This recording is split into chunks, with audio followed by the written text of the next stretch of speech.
Bismillahirrahmanirrahim. Alhamdulillahi rabbil alamin. Wa bihi nasta'inu ala umuri dunya waddin. Wassalatu wassalamu ala asyrafil anbiya'i wal mursalin, nabiyina Muhammadin wa ala alihi wa sahbihi ajma'in, amma ba'du. Alhamdulillah, kita bersyukur pada Allah Subhanahu wa ta'ala pada malam Rabu ini 4 Rabiul Awal 1437 Hijriah kita kembali mempelajari kajian Sirah Nabawiyah atau sejarah Nabi Muhammad sallallahu alaihi wasallam. Pada kemudian salawat dan salam semoga selalu Allah berikan kepada Nabi kita Muhammad sallallahu alaihi wasallam, pada keluarga beliau, para sahabat serta orang-orang yang mengikuti beliau sampai hari kiamat kelak. Jujur saya belum mendapatkan buku yang tepat bagi Bapak Ibu sekalian yang berbahasa Indonesia sehingga menjadi pegangan. Ada buku kecil kemarin yang diberikan oleh Akhi Bambang Abu Ibrahim, tapi ternyata bukunya bukan buku sejarah. Bukunya berkaitan dengan kepribadian Rasulullah. Jadi segala hal yang berkaitan dengan beda dengan sejarah. Sejarah itu menceritakan dari awal, ya. Seperti yang kita akan pelajari sekarang, kita sudah sampai kepada siapa yang masih ingat? Kepada dakwah Nabi Muhammad sallallahu alaihi wasallam secara terang-terangan. Dari mulai dilahirkan Rasulullah kita sudah belajar pelan-pelan sampai sekarang beliau diangkat menjadi nabi dan rasul. Kemudian kita sekarang mempelajari bagaimana dan apa yang terjadi tatkala Rasul sallallahu alaihi wasallam berdakwah secara terang-terangan, secara sejarah bagaimana. Maka Bapak Ibu saudara-saudari yang dimuliakan oleh Allah, ini adalah pembahasan ke-6. Ya. Kalau boleh saya sebutkan pembahasannya biar Bapak tidak bingung. Pembahasan, ya, lihat pembahasan yang pertama tentang nasab Rasulullah, itu sudah kita bahas. Pembahasan yang kedua tentang kejadian perang gajah atau disebut dengan tahun gajah, peperangan gajah. Pembahasan yang ketiga tentang kelahiran Nabi Muhammad sallallahu alaihi wa ala alihi wasallam. Pembahasan yang keempat yaitu penyusuan Nabi Muhammad sallallahu alaihi wasallam kepada beberapa perempuan. Pembahasan yang kelima yaitu terbelahnya atau dibelahnya dada Rasulullah sallallahu alaihi wa ala alihi wasallam. Pembahasan yang keenam yaitu wafatnya ibu beliau Aminah. Pembahasan yang ketujuh yaitu pengasuhan Abdul Muttalib, kakeknya, terhadap Rasulullah sallallahu alaihi wa ala alihi wasallam. Pembahasan yang kedelapan yaitu beliau menggembala kambing. Beliau menggembala kambing.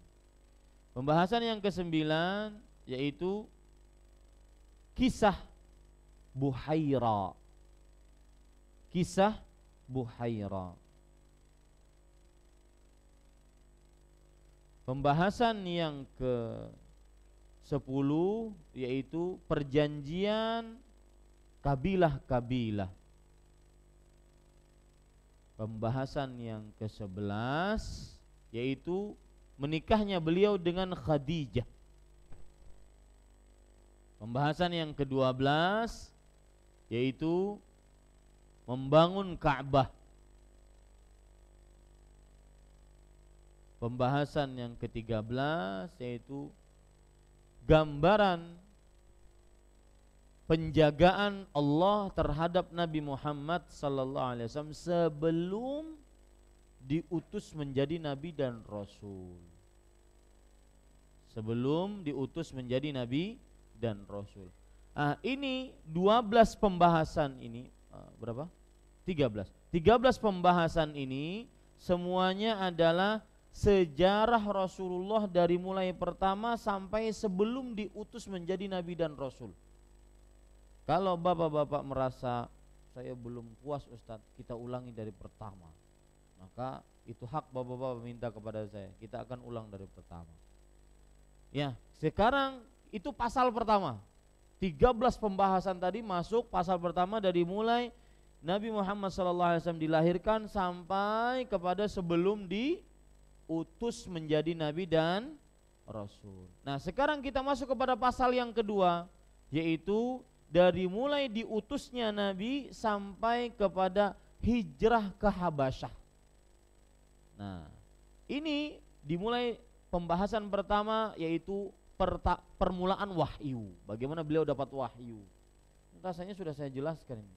Bagaimana beliau dapat wahyu. Yang kedua, beliau diutus menjadi rasul. Asalnya jadi nabi, kemudian diutus menjadi rasul. Itu pembahasan kedua. Pembahasan ketiga yaitu berdakwah dengan sembunyi-sembunyi. Pembahasan yang keempat yaitu berdakwah dengan terang-terangan.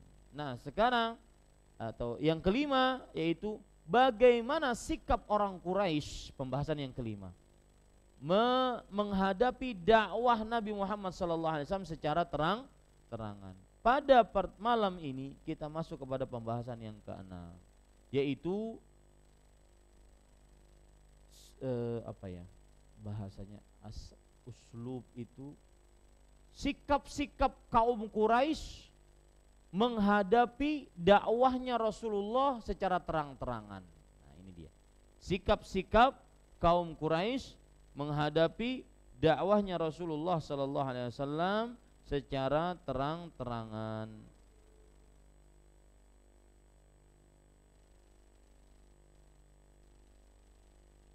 Sikap yang pertama yaitu sikap menghina dan mencela. Jadi ketika Rasul sallallahu alaihi wasallam sudah berdakwah secara terang-terangan, maka kaum kafir Quraisy mereka mempunyai sikap menghina dan mencela. Gimana? Puas enggak dengan pasal pertama tadi sudah lewat begitu saja atau diulang? Hah? Tapi kita bahas ini dulu ya. Nanti pekan depan kita ulang ya. Bisa? Mau? Setuju enggak? Ya. Jadi kita pasal pertama diulang karena ada 13 pembahasan. Kayaknya lewat begitu saja, belum masuk ke dalam otak kita. Bagaimana Nabi Muhammad SAW dilahirkan, bagaimana ini, bagaimana ini. Ya.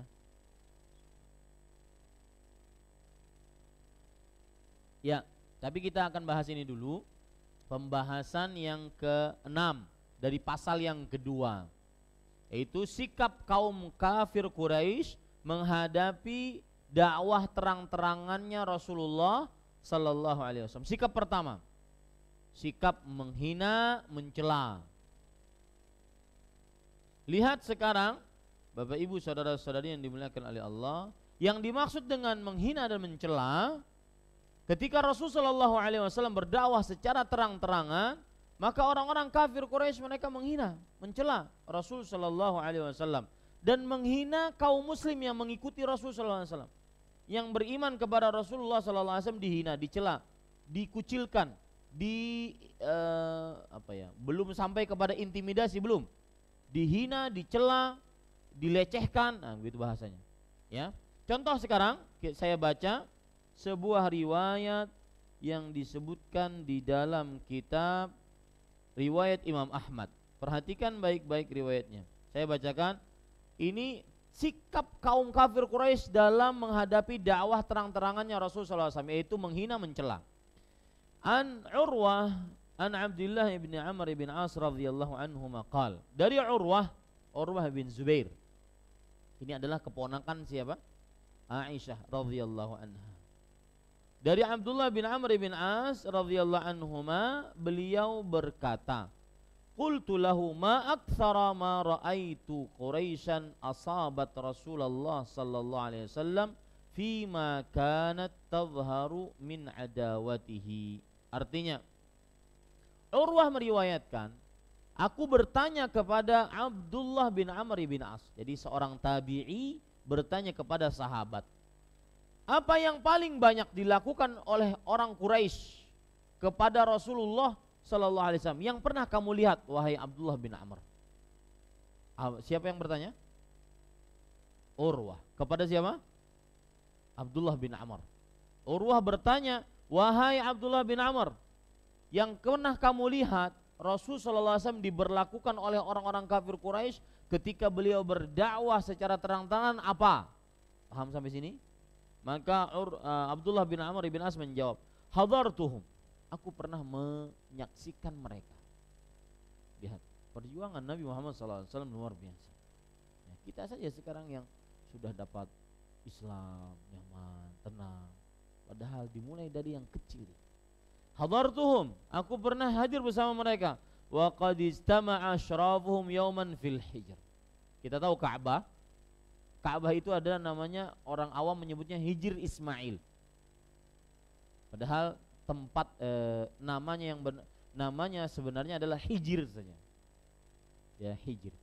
Nah, mereka pemuka-pemuka Quraisy yang kafir berkumpul di Hijr itu. Pernah lihat gambar Ka'bah, Pak? Ya, ada setengah lingkaran begitu. Ya, di situ mereka berkumpul. Fadzakaru Rasulullah sallallahu alaihi wasallam. Saya tidak yakin semuanya tahu. Ini Ka'bah, ini Hajar Aswad, ini Rukun Yamani, ini Hijr. Ya. Ini pintu, ini Maqam Ibrahim. Ini Hijr. Mereka berkumpul di sini. Nah, kenapa orang awam menyebutnya sebagai Hijr Ismail? Karena menurut sebagian mereka Nabi Ismail dikubur di sini. Dan ini juga yang dijadikan oleh dalil orang-orang kuburiyun, orang-orang penyembah kuburan, bahwa Ka'bah saja dibangun di atas kuburan, tapi riwayatnya lemah. Ya, riwayatnya lemah. Kalaupun sahih riwayatnya, maka tidak benar. Kenapa? Karena kuburan Nabi Ismail sudah tidak ada lagi, tidak tersisa, tidak terlihat. Ya, ini para ikhwan yang dirahmati oleh Allah Subhanahu wa taala. Baik. Fadzakaru Rasulullah sallallahu alaihi wasallam. Mereka kumpul di situ, di Hijr itu. Mereka menceritakan tentang Rasulullah sallallahu alaihi wasallam. Faqalu, mereka mengatakan, ma ra'aina mithla sabrina alaihi min hadzal rajuli qat. Kita tidak pernah sabar sesabar orang kepada seseorang seperti sabarnya kita kepada orang ini. Itu menyebut siapa? Kenapa? Saffaha ahlamana. Dia melecehkan anak-anak muda kita. Wa syatama aba'ana. Dan dia menghina nenek moyang kita. Wa abadinana. Dan dia mencela, memburukan agama kita. Wa farraqa jama'atana. Dan dia memecah belah kesatuan kita. Wa sabba alihatina. Dan menghina sembahan-sembahan kita. Itu semua ejekan-ejekan kaum kafir Quraisy kepada siapa? Nabi Muhammad sallallahu alaihi wa ala alihi wasallam. Laqad sabarna minhu ala amrin azim atau kama qala. Sungguh kita telah sabar dari dia untuk sebuah perkara yang besar. Kok kita diam aja? Maksudnya begitu. Kita sudah sabar, habis kesabaran kita. Qala fa bainamahum kadzalik. Ketika mereka seperti itu, lagi ngobrolin Rasulullah SAW, keluar Rasulullah SAW. Datang Rasulullah SAW ke Masjidil Haram. Ittala alaihim Rasulullah SAW. Fa aqbala yamshi hatta istalamal rukna. Maka Nabi Muhammad SAW masuk ke Masjidil Haram sampai beliau mengusap rukun Hajar Aswad tadi, yang di samping pintu tadi. Beliau mengusap. Yang ngusap siapa? Rasulullah. Tsumma marra bihim ta'ifan bil bait. Lalu Rasul sallallahu alaihi wasallam, anggap saja ini Hajar Aswad di sini, beliau kemudian jalan. Otomatis di sini ada apa? Ada apa? Hijir. Otomatis melewati mereka. Ya. Maka fabainahum kadzalik ittala alaihim Rasulullah sallallahu alaihi wasallam faqbala yamshi hatta istalama ar-rukn thumma marra bihim ta'ifan bil bait. Falamma an marra bihim ghamazuhu bi ba'dhi ma yaqul. Ketika Nabi Muhammad SAW melewati, maka Nabi Muhammad mereka menghina Rasulullah SAW dengan apa yang disebutkan tadi. Itu tuh orangnya yang menghina agama kita. Itu orangnya yang mencela sembahan kita. Setiap kali lewat, ya. Fa'araftu dzalika fi wajhi. Aku melihat celaan tersebut berpengaruh kepada Rasulullah SAW. Beliau tidak suka dengan mendengar itu. Thumma madha falamma marra tsaniyah ghamazu bimithliha. Ketika putaran kedua sama dicela juga dengan celaan tadi. Dan aku, kata Abdullah bin Amr bin As, aku lihat Rasulullah SAW tidak suka dengan seperti itu kan. Kemudian putaran ketiga, beliau juga, ini menunjukkan bahwa tawaf itu sudah mulai dari dahulu sudah ada, ya. Lalu di putaran ketiga, Nabi Muhammad SAW berkata, tasma'un ya ma'syara Quraisy. Lihat, seorang pemberani. Wahai kalian bangsa Quraisy, pemuka-pemuka Quraisy, dengarkan aku. Ama walladzi nafsu Muhammadin biyadihi laqad ji'tukum bidzabh. Demi jiwa Muhammad yang berada di tangannya, sungguh aku datang kepada kalian dengan kehancuran. Ini sebuah perkataan menunjukkan kepada keteguhan iman. Fa akhadhatil qaum kalimatahu hatta ma minhum rajulun illa ka'annama ala ra'si ta'irun waqi'un. Maka ucapan Rasulullah SAW tadi mencengangkan mereka. Sampai saking takutnya mereka tidak ada yang bergerak. Sampai-sampai seperti di atas kepala mereka ada seekor burung. Burung bisa hinggap di sebuah ranting karena apa? Merasa nyaman, aman. Dia tidak merasa terganggu. Maka seperti itulah, seakan-akan di atas kepala salah seorang dari mereka ada burung. Hatta inna asyaddahum fihi wusatun qabla dzalika liyarfa'uhu bi ahsani ma yajidu minal qaul. Sampai-sampai orang yang paling keras di tengah mereka itu menjadi lembut dan berbicara dengan bahasa yang santun, ya, keteguhan iman, ya. Kemudian ini contoh pertama. Contoh yang kedua, siapa? Dari Abu Jahal. Disebutkan oleh para ulama, di antaranya di dalam tafsir Imam Nukatsir, Fir'aun hadhil ummah. Abu Jahal itu Fir'aunnya umat ini, ya. Abu Jahal adalah orang yang paling keras terhadap Rasulullah SAW dan terhadap para sahabatnya. Abu Jahal senantiasa mencela, menghina, dan menghina terutama yang dibawa oleh Rasulullah. Apa yang dibawa oleh Rasulullah SAW? Ajaran yang dibawa oleh Rasulullah SAW apa? Al-Quran. Sering sekali Abu Jahal menghina Al-Quran. Lihat contoh sekarang. Sebuah hadis yang disebutkan di dalam kitab sejarah An-Nabawiyah yang ditulis oleh Ibnu Hisham, yaitu ketika Rasul sallallahu alaihi wasallam menyebutkan tentang pohon zakum, salah satu makanan siapa? Penghuni neraka. Maka saya sering mengatakan di kajian-kajian Pak, bahwa kajian tentang neraka dan surga, tentang pahala, itu tidak akan masuk ke dalam relung-relung hati kalau seandainya orangnya masih berpikiran seperti Abu Jahal. Abu Jahal lihat ketika mendengar tentang pohon neraka, zakum itu, qala mutahakkiman sakhiran, dia menghina dan mencela. Ya ma'syara Quraisy, tadruna ma syajara zakum allati yukhawwifukum biha Muhammadun.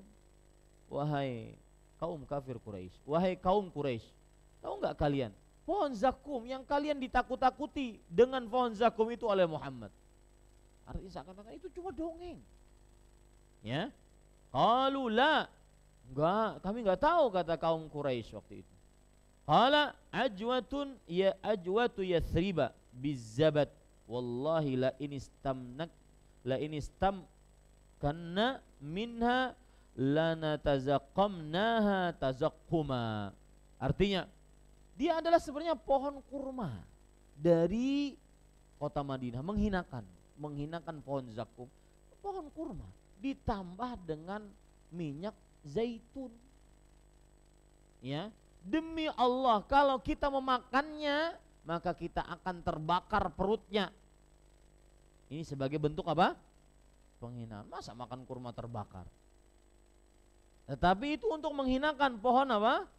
Zakum yang dibawa oleh Rasulullah SAW dalam ayatnya. Maka turunlah ayat inna syajarataz zakum, sesungguhnya pohon zakum ta'amul athim, makanan bagi para pendosa, kalmuhli yaghli fil butun, seperti al-muhl, yaitu sesuatu yang mendidih di perut, kaghalyil hamim, seperti didihan air yang sedang menggurak, mendidih. Maksudnya kata para ulama, ai laisa kama yaqul, yaitu tidak seperti yang dikatakan oleh Abu Lahab yang menghina tentang zakum. Maka Pak, kita bisa ambil pelajaran menarik di sini, Bapak Ibu saudara-saudari yang dimuliakan oleh Allah, bahwa yang menghina sunnah Rasul sebenarnya ada titisan dari siapa? Abu Lahab, Abu Jahal, Abu Jahal menghina jenggot, menghina saf, menghina malaikat Munkar dan Nakir. Ya, mudah-mudahan kita diselamatkan lisan-lisan kita dari menghina agama Allah Subhanahu wa ta'ala. Taib, Bapak Ibu saudara-saudari yang dimuliakan oleh Allah Subhanahu wa ta'ala, selanjutnya contoh yang lain yang mana Nabi Muhammad SAW mendapati celaan, hinaan tatkala berdakwah dengan terang-terangan, yaitu diriwayatkan dalam riwayat Bukhari, Ja'at Ummu Jamil zaujatu Abi Lahab. Nah, ini manusia tercela juga nih. Ummu Jamil, nama kunyahnya bagus, Ummu Jamil, ibunya si Jamil bagus, tetapi akhlaknya buruk. Ummu Jamil datang. Ummu Jamil ini istrinya siapa? Istrinya Abu Lahab. Faqalat, maka ia berkata kepada Rasul sallallahu alaihi wasallam, sakhiratan mustahzi'atan, dalam rangka menghina, mencela, inni la arju an yakuna syaitanaka qad tarakaka, aku berharap syaitanmu wahai Muhammad telah meninggalkan. Jadi Jibril dikatai sebagai syaitan. Lam arahu qurbaka mundu lailataini aw thalathan, aku belum melihat syaitanmu itu mendekat kepadamu semenjak 2 sampai 3 malam ini. Artinya Nabi Muhammad SAW belum dapat wahyu. Ya, Jibril, malaikat termulia, disebut sebagai syaitan. Fa anzalallahu azza wa jalla, maka Allah menurunkan ayat bantahan terhadap Ummu Jamil, surat Ad-Duha, wadduha wal laili idza saja ma wadda'aka rabbuka wa ma qala, demi waktu duha, demi malam jika sudah menyelimuti, maka Rabbmu tidak meninggalkanmu dan tidak menyendirikanmu. Ini bantahan kepada siapa? Ummu Jamil. Alangkah Bapak Ibu saudara-saudari, kalau ada di dunia saja pemimpin, orang mulia menyebut-nyebut atau memuji-muji seseorang, maka dia akan sangat terasa pujiannya. Misalkan Pak Presiden menyebut nama fulan, padahal dia rakyat biasa, jadi terkenal. Ya sama kan cerita Batu Akik kan seperti itu. Kenapa sampai terkenal? Hah? Tahu sebabnya? Karena pemimpin-pemimpin negara memakainya. Kemudian jadi terkenal. Nah, kebalikan dari itu, ketika ada orang yang mulia mencela seseorang, maka benar-benar tercela. Nah, yang kita ingin ambil di sini para ikhwan yang dirahmati oleh Allah, ketika Jibril dihina, maka Allah langsung membantah. Membantah siapa? Ummu Jamil, istrinya Abu Lahab. Kemudian lagi Abu Jahal berkata, ini riwayat yang lain, disebutkan riwayatnya di dalam kitab Sahih Bukhari. Abu Jahal berkata menghina Rasul sallallahu alaihi wasallam, "In kana hadza huwal haqqu min 'indik fa amtir 'alaina hijaratan minas sama' aw i'tina bi'adzabin alim." Wahai Muhammad sallallahu alaihi wasallam, jika engkau benar, coba turunkan hujan. Ya, atas kita. Hujan batu dari langit atau turunkan siksa. Subhanallah.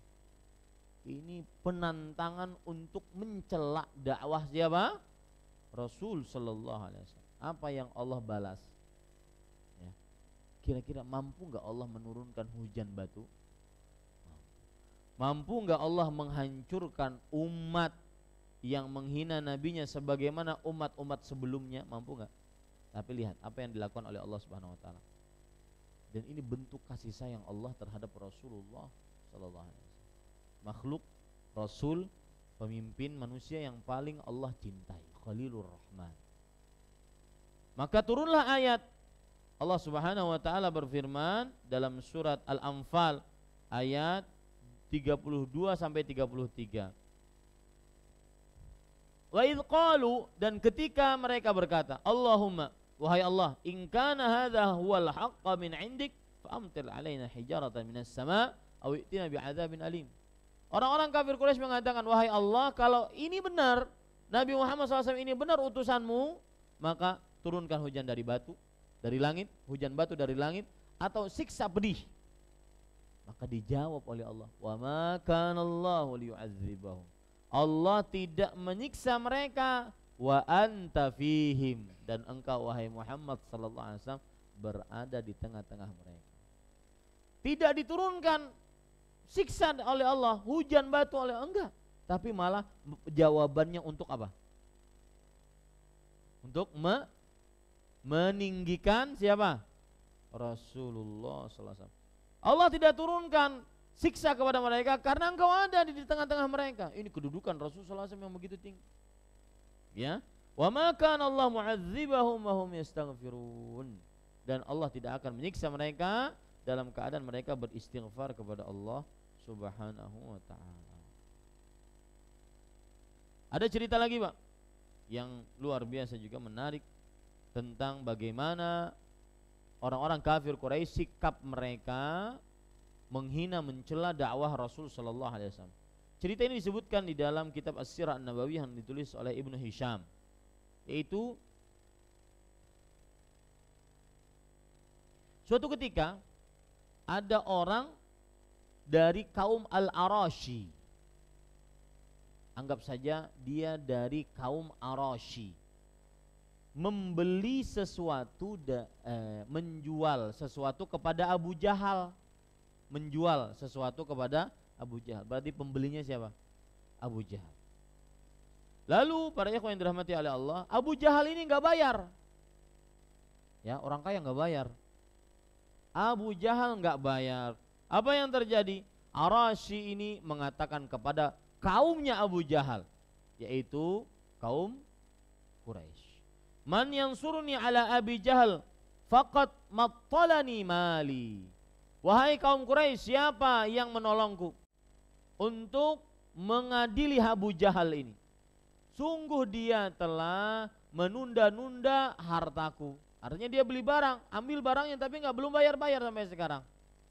Maka fa'asyara ba'dha kuffari Quraisy ila Rasulillah sallallahu alaihi wasallam istihza'an bi. Maka orang-orang Quraisy mengatakan, tuh minta aja sama Muhammad sallallahu alaihi wasallam. Artinya tuh tandemnya Abu Jahal itu Nabi Muhammad, sebagai bentuk penghinaan kepada siapa? Nabi Muhammad sallallahu alaihi wasallam.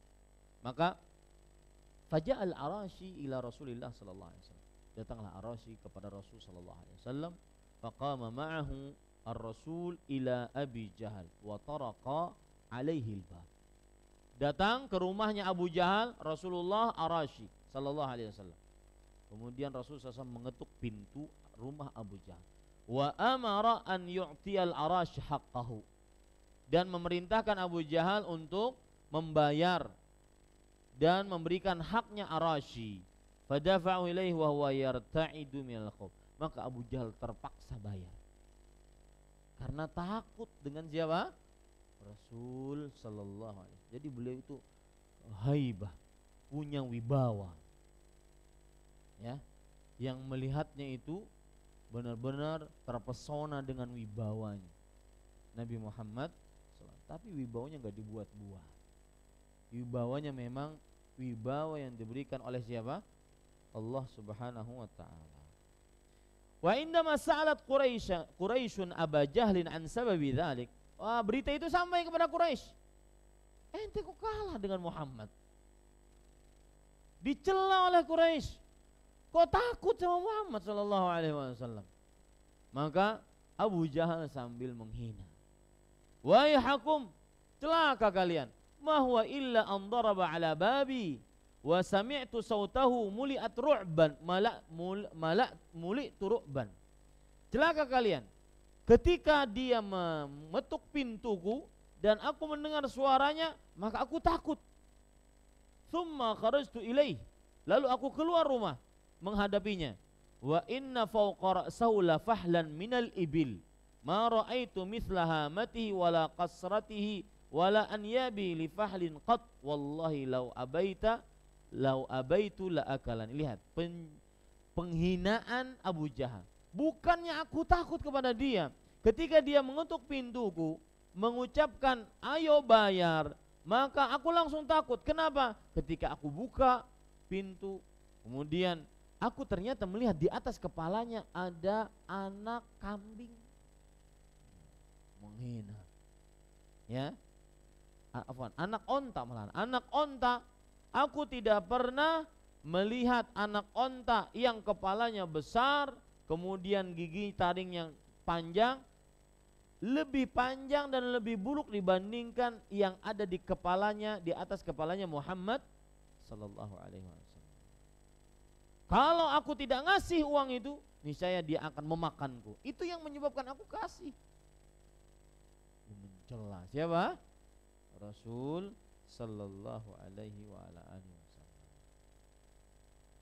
Ini para ikhwan yang dirahmati oleh Allah Subhanahu wa taala. Kemudian perlu diperhatikan sini pelajaran menarik. Sikap pertama dari kaum kafir Quraisy menghadapi dakwah Nabi Muhammad SAW adalah dengan mencela. Ketahuilah Bapak Ibu, mencela itu kadang-kadang lebih besar, lebih berat di hati dibandingkan ditusuk dengan pisau. Bujurkah itu? Hah? Betul. Kadang-kadang ucapan lebih berat dibandingkan apa? Senjata, pisau. Ada pepatah Arab mengatakan jurhul lisan angka min jurhis sinan. Min jurhis sinan, betul. Artinya luka disebabkan ucapan itu lebih dalam, pedih, sakit dibandingkan luka disebabkan pisau. Maka lihat, itu yang terjadi kepada Rasul sallallahu alaihi wasallam. Beliau lebih pedih dihina dibandingkan kena keburukan seperti yang terjadi di Taif. Saya ceritakan sekarang cerita Taif, riwayat Bukhari dari Urwah Ibnu Zubair radhiyallahu anhuma. Beliau meriwayatkan dari Aisyah. Aisyah bercerita kepada Nabi Muhammad sallallahu alaihi wasallam. Aisyah bertanya kepada Nabi Muhammad sallallahu alaihi wasallam, "Hal ata 'alaika yaumun kana ashadda 'alaika min yaumi Uhud?" Wahai Rasulullah, hari Uhud engkau apa yang didapat oleh Rasulullah hari Uhud? Luka di mana? Ya, di pipi, kemudian di kepala, ya. Adakah yang lebih berat menurutmu dibandingkan luka di hari Uhud? Artinya yang engkau dapati dari kaummu selama berdakwah, adakah yang engkau rasakan lebih berat dibandingkan luka di hari Uhud? Paham pertanyaannya? Maka Rasul sallallahu alaihi wasallam menjawab, laqitu min qaumika ma laqi. Wahai Aisyah, kaum Quraisy lebih parah penyakitannya, pemberian rasa sakitnya kepadaku dibandingkan aku kena luka di peperangan Uhud. Kana asyaddu ma laqitu minhum yaumal aqabah idh uridat nafsi ala bani abdi yalay ibni abdi kilal falam yujibni ila ma aradtu fantalaqtu ana mahmun ala wajhi falam astafiq illa wa ana biqarni tha'alib farafa'tu ra'si fa idza ana bisahabah qad adallatni fanadhartu fa idza fiha Jibril fanadani faqala innallaha qad sami'a qawla qaumika lak wa ma raddu 'alaik wa qad ba'atha Allahu ilaika malakul jibal lita'murahu bima syi'ta fihim. Artinya, perhatikan baik-baik, maka ada hari yang aku lebih berat mendapatkan rasa sakit dibandingkan rasa lukaku di peperangan Uhud. Kapan itu? Yaitu ketika aku menghadap ke Taif, minta bantuan, minta suaka, kalau bahasa sekarang suaka politik, ya. Ingin diam di sana agar tidak disiksa oleh orang-orang mana? Quraisy di Mekah. Antara Mekah dengan Taif itu sekitar 1 jam, ya. Maka apa yang beliau dapat? Ternyata celaan. Celaannya tahu Pak? Ya. Datang beliau kepada Ibnu Abdi Yalay, Ibnu Abdi Kilal. Ini pemimpin daerah Taif. Ketika ingin minta bantuan, dia mengatakan, Muhammad, bahasa kita nih, kenapa yang jadi nabi itu engkau? Ya, ini perkataan lebih dahsyat sakitnya dibandingkan luka pada peperangan Uhud. Menunjukkan celaan, hinaan lebih dahsyat sakitnya di hati dibandingkan luka pada tubuh. Maka jagalah lisan kita, jangan sampai kita menyakiti orang lain dengan lisan kita. Lalu apa yang terjadi? Sedih Rasulullah, wa ana mahmumun ala wajhi. Aku sedih, resah, gelisah, gundah. Maka tidaklah aku sadar kecuali aku pada waktu itu biqarnis sa'alib. Artinya di sebuah daerah di atas gunung. Farafa'tu ra'si. Lalu aku angkat kepalaku. Fa idza ana bisahabah qad adallatni. Ternyata ada awan yang menaungiku karena enggak ada tempat. Panas Pak, daerah Arab panas. Minta suaka, minta tempat tinggal di Taif, enggak ada tempat. Lalu ada awan. Ya, lihat sayangnya Allah Subhanahu wa taala kepada siapa? Rasulullah sallallahu alaihi wasallam. Fanadhartu. Lalu aku lihat, ternyata ada Jibril di sana. Fanadan. Lalu Jibril memanggilku. Innallaha qad sami'a qawla qaumika lak. Wahai Muhammad sallallahu alaihi wasallam, sesungguhnya Allah telah mendengar ucapan hinaan kaummu terhadapmu. Wa ma raddu alaik, dan apa yang mereka lakukan terhadapmu. Jadi orang Taif itu ketika dimintai bantuan malah menghina dan menyakiti, dua-duanya. Apa yang dilakukan oleh orang Taif? Lempar batu. Anak-anaknya yang lempar batu. Seperti orang melempar orang gila. A'udzubillah. Ya. Qad ba'atsallahu ilaika malakul jibal. Allah telah mengutus kepada engkau wahai Rasul sallallahu alaihi wasallam malaikat penjaga gunung. Saking murkanya. Allah murka. Malaikat murka. Lita'murahu bima syi'ta fihim. Silakan kamu suruh apa yang engkau inginkan. Untuk menyiksa orang Taif pada waktu itu. Tapi apa yang dijawab oleh Rasulullah SAW? Ya, ada sebagian orang Pak pernah mengatakan, saya bilang, ya akhi, masa memaafkan selesai urusan.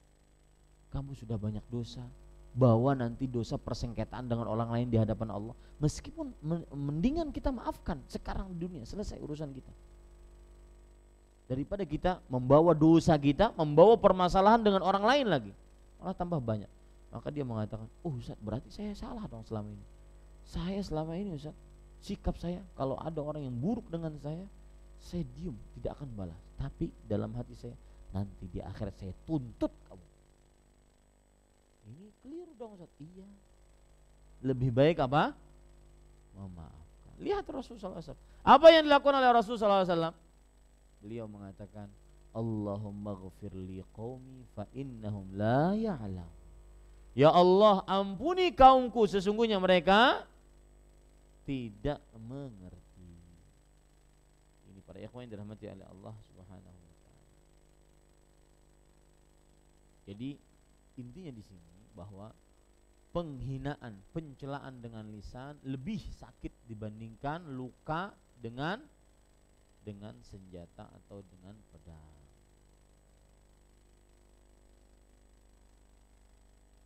Baik, itu kira-kira yang bisa saya sampaikan, masih kepada poin pembahasan ke-6. Dan kalau Bapak ingin, karena ingin nggak kita ulang? Hah? Gimana? Ya, diulang tetapi tidak terlalu ini, yang sudah saya akan lewati dengan cepat. Diulang pembahasan 13 pembahasan tadi, mudah-mudahan tambah mengetahui sejarah Nabi Muhammad sallallahu alaihi wasallam. Kita cukupkan. Sallallahu Nabi Muhammad walhamdulillahirabbil alamin. Jika ada pertanyaan dari dua materi tadi dipersilahkan. Wallahu a'lam. Nah. Ada atau sudah ngantuk?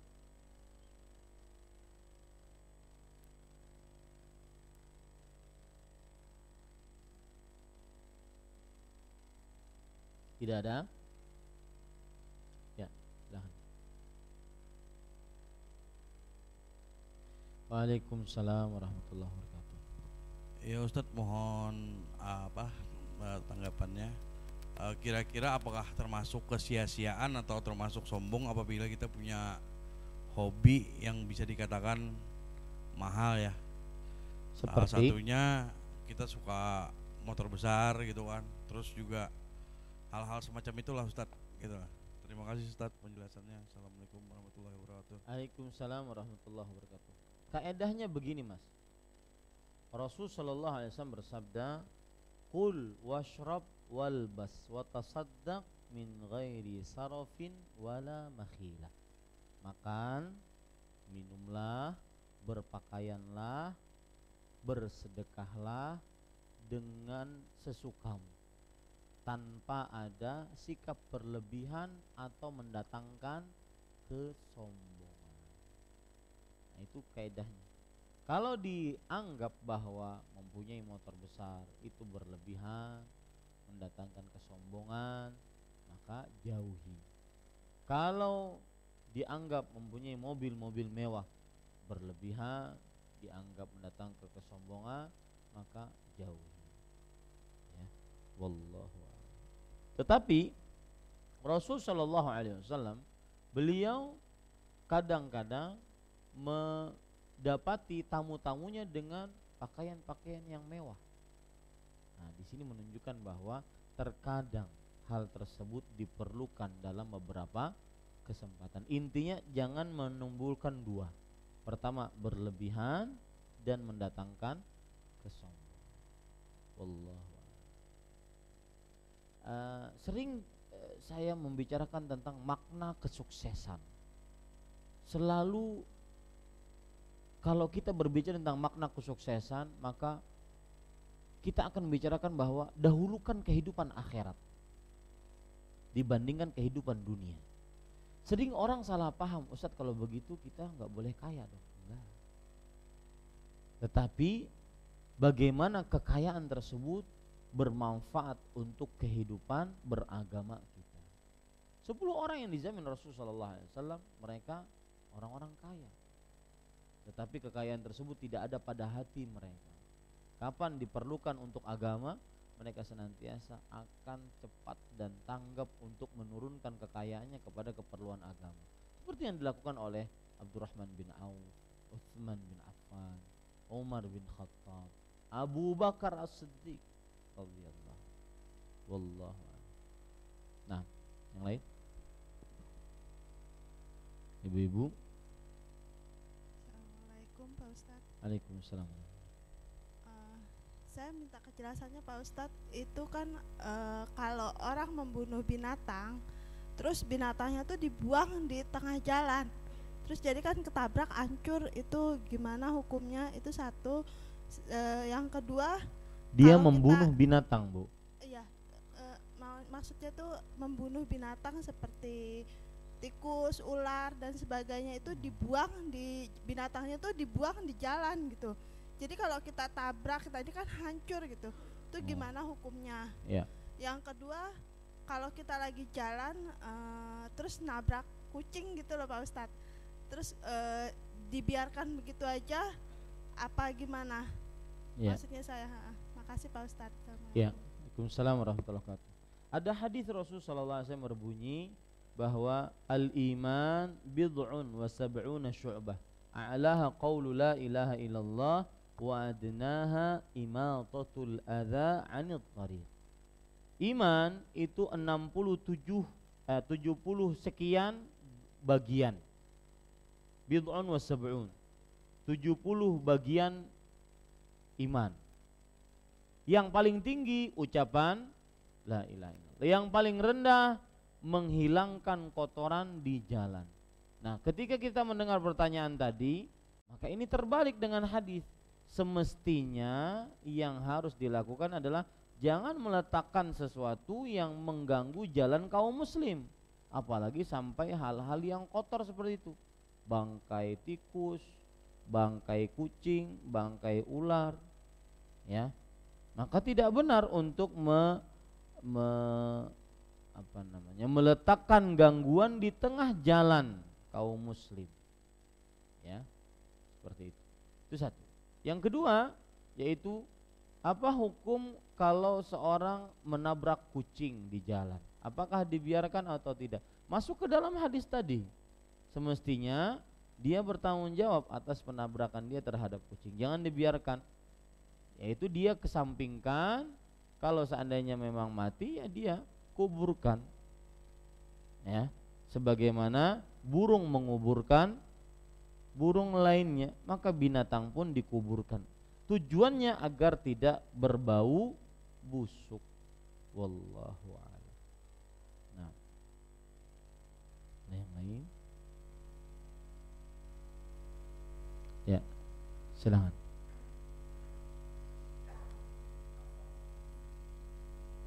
Bagaimana hukumnya seorang laki-laki yang menikah secara diam-diam tapi masih terikat hubungan sah suami istri dikarenakan istrinya berhalangan tetap, dalam artian sakit, tidak bisa memenuhi kebutuhan suami istri. Terus si lelaki menikah secara diam-diam tanpa izin istrinya karena ditakutkan kan tidak diizinkan. Itu seperti apa hukumnya, Ustaz? Kalau minta izin tidak akan pernah diizinkan. Jadi baik itu sakit atau bahkan sehat walafiat, maka boleh menikah tanpa sepengetahuan istri.